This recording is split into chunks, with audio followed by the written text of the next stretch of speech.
안녕하십니까? 전 동방대학원 대학교 석좌 교수를 역임한 영리학자 정현우입니다. 오늘은 여명의 사주, 구독 신청자 사주 같이 공부해 보겠습니다. 일주가 신유 일주가 되겠습니다. 신유. 신금이라고 하는 거는 경금은 완금장철이고 강한 금이고, 신금은 금은 보호합니다. 부드러운 금이에요. 좀 신금은 주사 바늘과 같은 예리하고 날카로운 그 성향을 가지고 있는 거예요. 금은 보호하고 예리하고 날카롭고, 그 성격 자체가 금이라고 하는 성질은 종역격이 됩니다. 뜯어 건치고 바꾸는 거. 그러니까 뜯어 건치고 바꾸려고 하는 성향에 예민한 애예요. 얼마나 성격이 까칠하겠습니까? 그럼 성격이 까칠하면은 살이 찌겠어요? 아니면 날씬하겠습니까? 날씬한 거예요. 사람이 좀 마음이 느긋하고 넉넉하고 여유가 있고 낙천적이고 그러면 살이 찌는 겁니다. 스트레스를 많이 받고 짜증내고 성질내고 화내고, 그게 살이 안 찌는 거예요. 그게 날씬한 겁니다. 그러니까 일반적으로 날씬하고 외모가 좋다고 봐야 됩니다. 그리고 뜯어 고치려고 바꾸려니까 불평 불만을 많이 하는 겁니다. 더군다나 밑에다 유를 깔고 앉았습니다. 유는 뭡니까? 도화살 아닙니까? 그리고 간여지동 아닙니까? 천간과 지지가 같은 금이에요. 일주가 이런 신유일에 가지고 있는 사람은 성격적으로 자기 주장, 그리고 경우 따지는 거, 그리고 인간관계가 좀 더 과민한 방향으로 있기 때문에 부부 생활을 해서 원만하지 못하다고 봐야 됩니다. 인간관계도 마찬가지예요. 자기 주장, 자기 성격대로. 우리가 이 세상을 살아가면서 자기 타고난 천성의 결점을 알고 반성하고 뉘우치고 수양을 해야 되는데, 이거 수양한다고 되지가 않아요. 그래도 신앙생활을 하면은 좀 다소 낫다고 봐야 돼요. 감정 컨트롤이 안 돼요. 감정.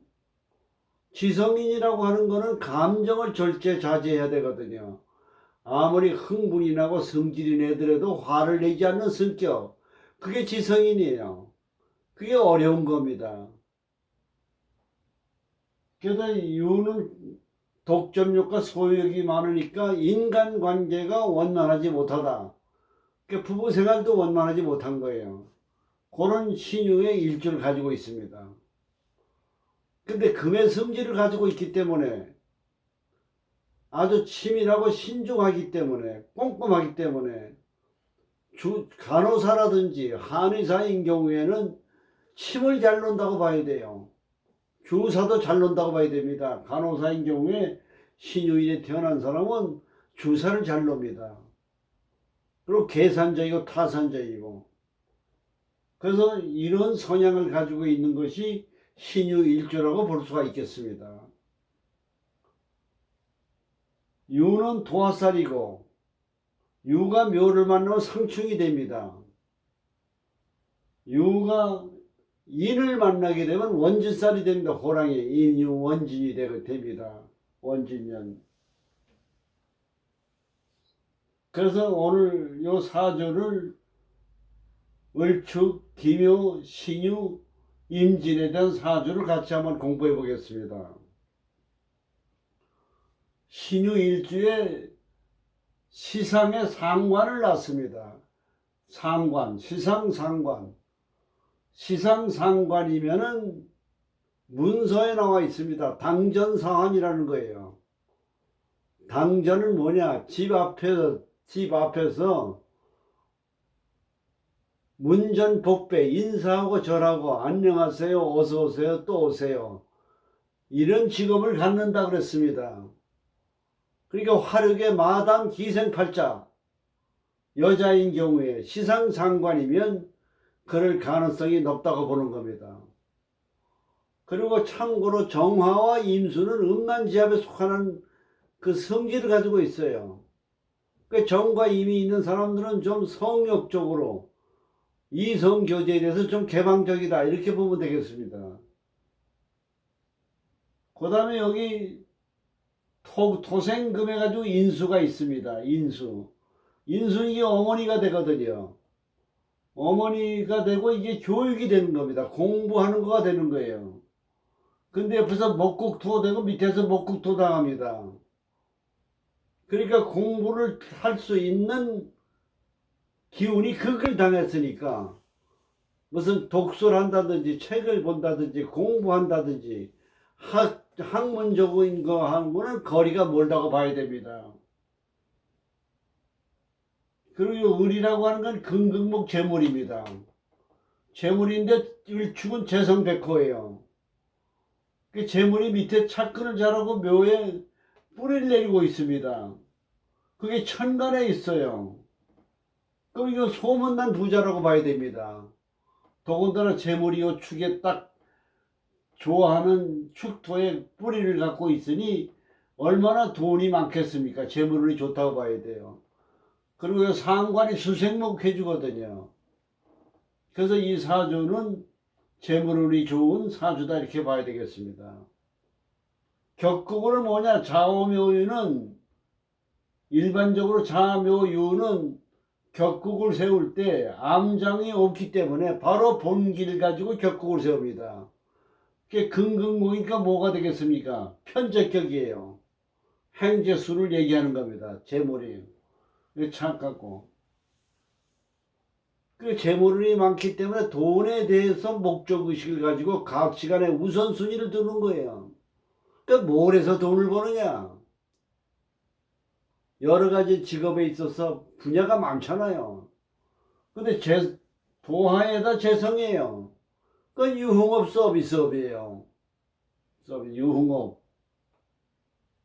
무슨 커피숍이라든지 유흥업소라든지 노래방이라든지 뭐 이런 도하의 직업을 가지고 돈을 번다 이렇게 딱 보면 되는 겁니다.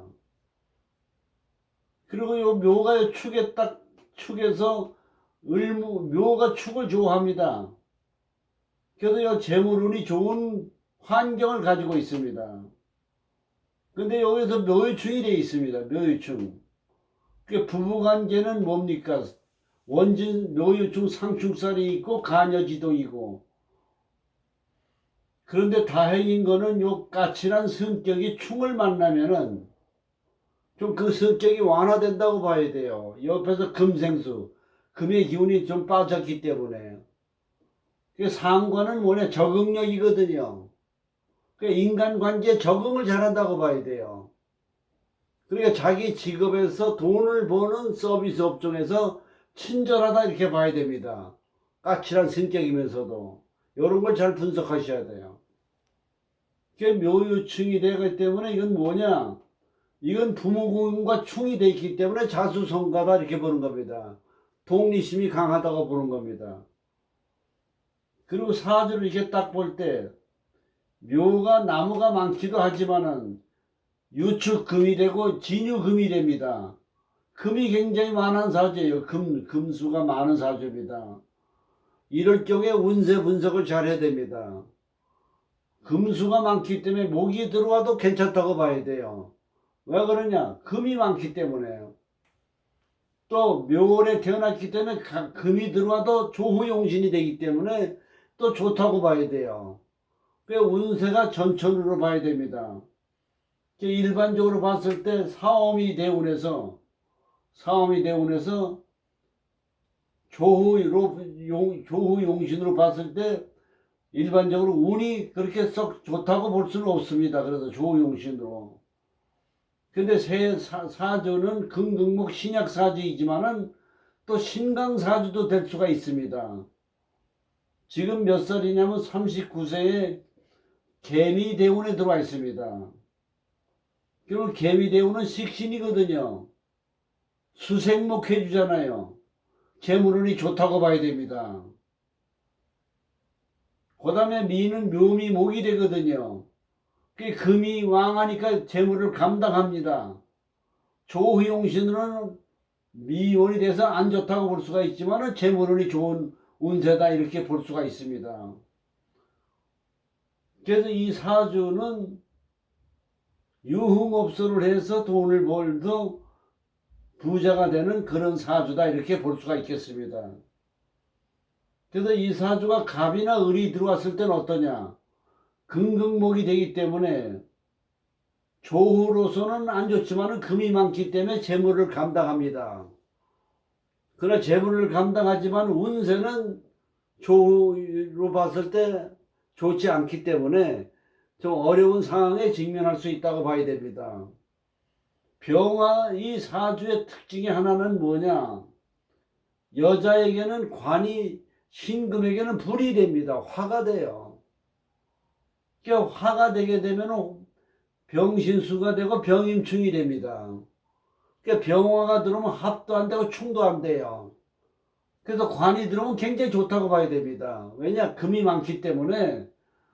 그리고 여자 사주는 용신과 병약과 관계없이 관이 들어오면은 좋다고 봐야 됩니다. 운세를 볼 때, 분석할 때.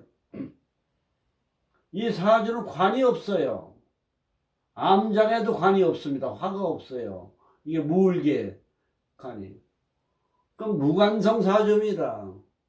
그래 여자가 관이 없다. 법이 없고 자기 중심이 없고 자기 주관이 뚜렷하지가 않은 거예요. 자기 이 관이 없는 사주는 생활이 무분별한 거예요. 근데 관이 딱 들어오게 되면은 자기 중심이 바로 서는 겁니다. 그렇기 때문에 관이 들어오면 좋다고 보는 거예요. 그 여자의 사주에 남자가 없는 사주예요. 그 남자가 없는 사주는 뭐냐? 내가 남자가 없기 때문에 남자에 대해서 그 고갈증, 남자에 대해서 욕구가 강하다고 보는 겁니다. 왜냐? 없기 때문에 그 없는 거에 대한 욕구가 강하다고 보는 겁니다. 이게 관이 너무 많다. 그건 관살 혼잡이에요. 그럼 남자 관계가 복잡한 겁니다. 그래서 이 사주는 무관성이 되는 겁니다. 그러니까 남자에 대한 무관성이니까 남자 욕구가 강하니까 자기의 욕구에 대한 해소도 위해서 유흥업소에서 업소로 직업을 선택했다고 보는 그런 팔자다 이렇게 보게 되는 겁니다. 그 다음에 정화가 들어와도 굉장히 좋습니다. 정화는 편관이거든요.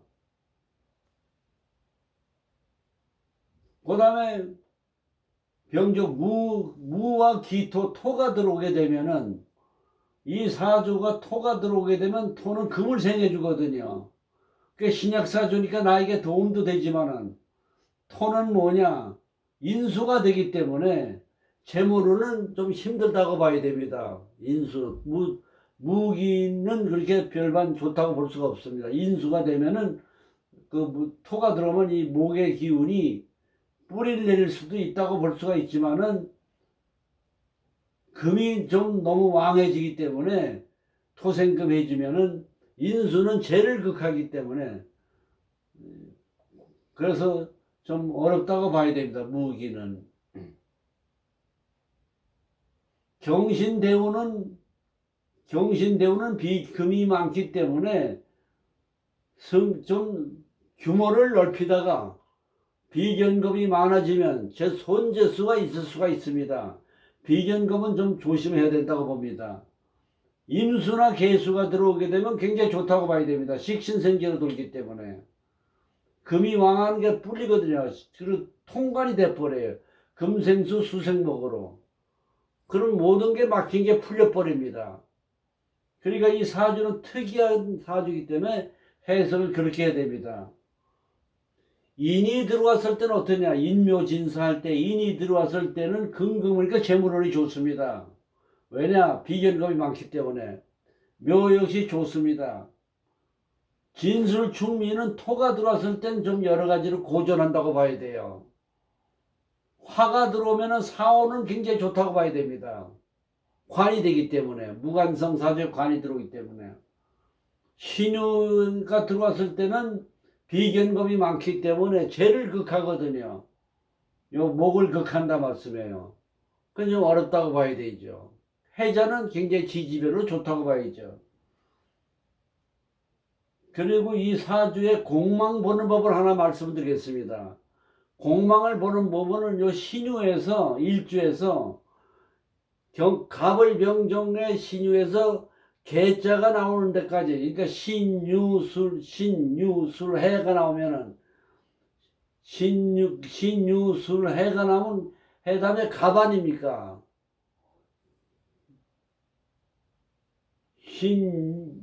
신유술해 다음에 신유 경신 신유 임진 개사 하면은 경신 신유 임술 개해 하면 개해에서 끝나는 첫째 자 둘째 자가 공망입니다.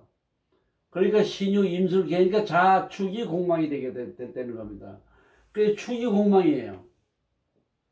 축이. 그러니까 목극토 하니까 결과적으로 뭡니까? 목극토 하니까 요게 재성이고 토생그 문서의 공망이 들어가 있는 겁니다. 그러니까 공부는 사주에도 극을 망하니까 공부는 좀 부실하다고 봐야 돼요. 인수공망이 돼가지고. 참고로 여러분들에게 말씀을 드리면은 지금 현재 독학을 하시는 분, 유튜브를 통해서 공부하시는 분, 그래서 수준이 각양각색이에요. 그래서 제가 분석할 때는 그 자기 수준에 맞춰서 이렇게 얘기를 해보면은 상담을 해보면 나옵니다. 그래서 자기가 수준에 맞춰가지고 제가 사무실이 강남 역삼동에서 개인 교수를 하고 있는데 1대1로 하는 겁니다. 그래서 하루 정도 더 배워서 정리가 되는 사람들도 있고 한 2, 3일 정도 수준에서 두세 번만 만나면 교육을 받으면 되는 수도 있고 아주 왕초보인 경우에는 한 6, 7일 정도 걸려되고 그렇게 해서 저에게 연락을 주시면은 제가 상담을 해서 사주 강의를 개인 교수로 정리를 해드리겠습니다.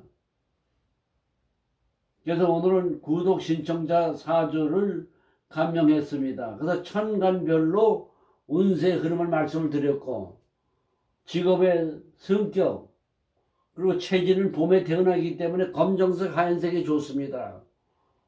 그래서 사주에 이런 경우에 신약 사주이면서도 조후용신하고 금이 많기 때문에 이런 여러 가지 운세를 분석하는 그 두 가지 경우를 같이 함께 공부해 봤습니다. 그래서 또 늘 강조하는 얘기입니다만은 이름이라고 하는 게 굉장히 중요합니다. 이름이라고 하는 게 바로 뭐냐? 나와 팔자와 우주의 자장과의 기운의 교감입니다. 그 교감이 잘 되는 이름을 써야 됩니다. 역학은 기운학이에요. 장명의 이름에서 기가 있고 생기가 있고 연결음이 좋아야 되고 누가 봐도 의식적으로 봤을 때 상대방이 선입견에게 좋은 줄 수 있는 이름, 혐오감이 가지 않는 이름. 그래서 이런 거를 감정해가지고 자기가 좋은 이름 사주에 맞는 길명을 사용해서 운을 개척하는 그것이 중요한 비결이라는 걸 말씀드리면서 오늘 강의를 마치겠습니다. 감사합니다.